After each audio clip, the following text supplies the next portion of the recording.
Hey everyone! Today, I'll show you 2 ways to add page numbers to your Canva documents. Let's tackle this step-free. Start by creating your first page. Add a text box, type 1, and style it with your preferred font.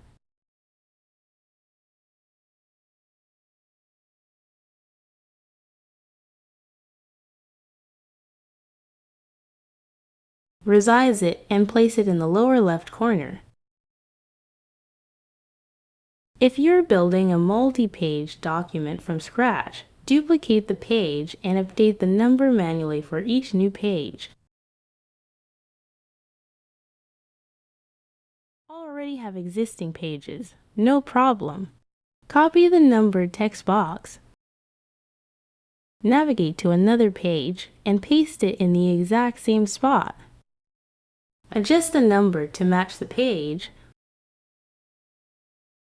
While Canva doesn't have automatic numbering yet, these methods save time.